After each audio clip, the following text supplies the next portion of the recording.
What if Victor Wembanyama isn't an all-time great? If you only watched ESPN and mainstream media, you would think that's impossible. Victor Wembanyama is the most hyped NBA prospect of all time.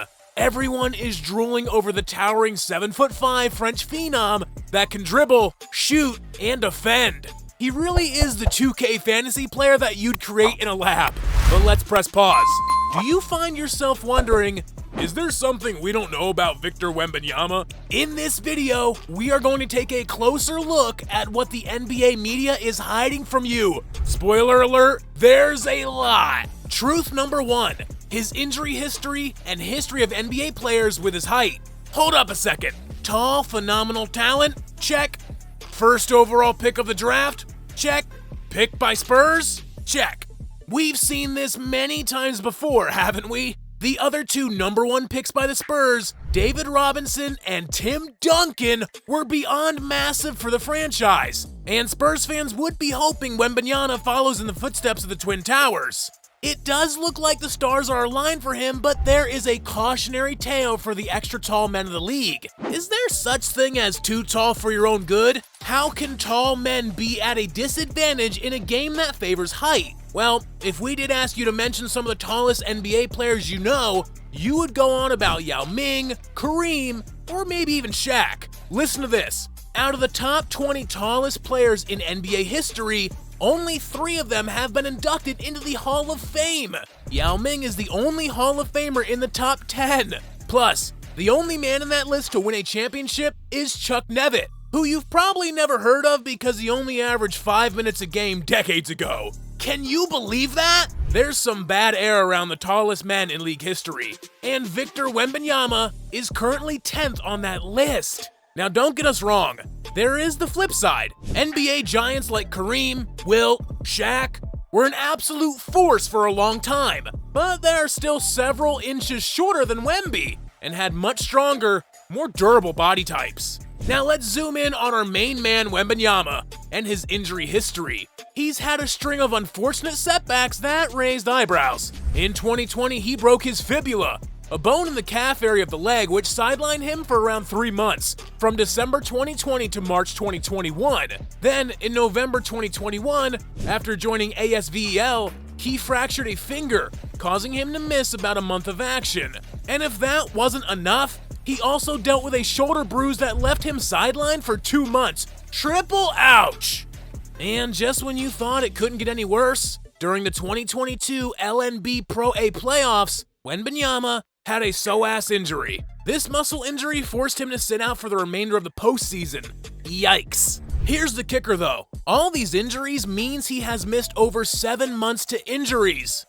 That raises a serious red flag about how little strain his giant lanky frame can handle, especially considering the NBA schedule is no joke these days. It will require some serious measures including his individual training regimen, medical care, and player management from Spurs for him to perform consistently without hurting himself. We can even just take a step back and look at the entire NBA. Injuries in the NBA are rampant, especially now amongst the stars of the league. We have been seeing our favorite NBA players miss dozens of games each season. This will become more of a problem with the new CBA rule that requires players to play a minimum of 65 games to be eligible for major NBA awards. How will this impact Wembanyama? He is the odds-on favorite to win the NBA Rookie of the Year, but he can say goodbye to that if he has any significant injury. Staying healthy through the season isn't impossible, but it definitely isn't in favor of NBA giants like Victor Wembanyama.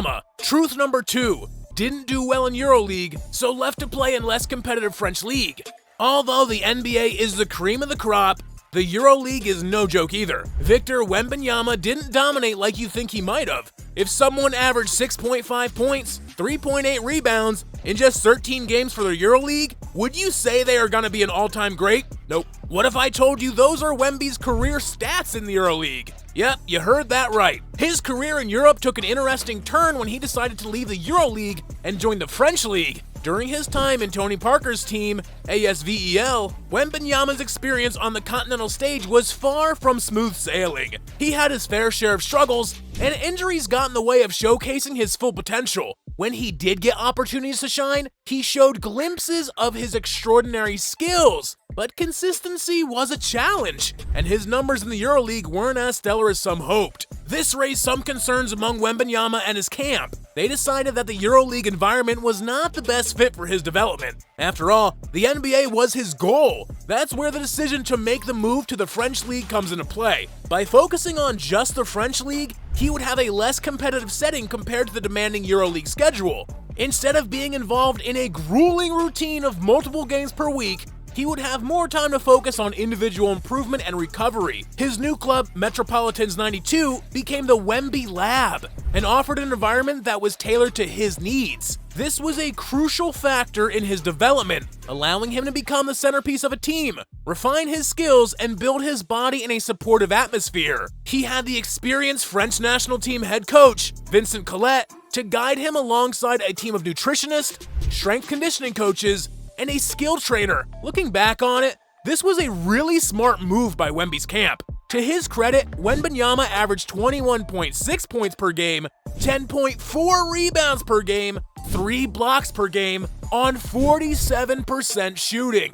Wembanyama did not have to prove himself against Europe's best of the best week in and week out. Compare that to Luka Doncic, another 19-year-old draft pick straight out of Europe. He was already a hardened baller before landing in the NBA. Before entering the draft, Luka led Madrid to the 2018 Euroleague title, winning the Euroleague MVP and the Final Four MVP. Luka was also named the ACB Most Valuable Player and won back-to-back Euroleague Rising Star and ACB Best Young Player awards, in addition to making the Euroleague 2010 to 2020 All-Decade team.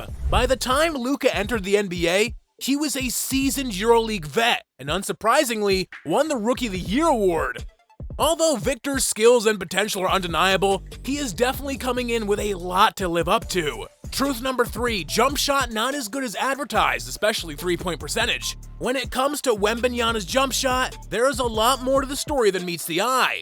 Sure, the media loves to showcase his impressive three-pointers and jaw-dropping putbacks, but his shooting game isn't as sharp as they make it out to be. Let's dig into the numbers for a moment. Did you know that for his career, Wembanyama only shoots around 29% from beyond the arc? What's even crazier is that almost every year his three-point efficiency has gotten progressively worse. Barring his last season, he's been getting worse from the three-point line as his attempts have increased. That's not exactly eye-popping, especially when you consider that even Giannis Antetokounmpo, who isn't known for his three-point shooting prowess, shoots around the same 29%. Yet, somehow, Wembanyama's highlights often paint him as this incredible long-range sniper. Think about it this way, if the media decided to focus solely on Giannis draining threes, you'd probably start to think he's the second coming of Steph Curry, but we know that's not the case. Similarly, Wembanyama's shooting abilities have been hyped up, giving the impression that he's an alien splash bro. Now, Wemby does have solid mechanics and the potential to develop a more reliable shot over time. It's just that, at the moment, his shooting consistency leaves something to be desired. And let's face it, when you're a towering presence like him, scoring inside the paint will be crucial, especially against the physically dominant centers in the NBA. Remember, he's just starting his journey in the world of professional basketball, and like any young player, there are areas that need fine-tuning. With the NBA superstars of the league getting older and older, the media wants to crown their new golden boy. Victor Wembanyama has some insane potential, but you can't just drink all the media Kool-Aid you're given. What they won't tell you is that he has a long history of injuries, is not the shooter you think he is, and dodged higher competition in favor of his numbers and opportunity. But hey, don't get us wrong. Like everyone else, we hope to see this unicorn fulfill his potential. Do you think he's a lock to be an all-time great? What do you predict his NBA career to be? Speaking of the future, you know who could really rock the NBA sometime soon? Bronny James.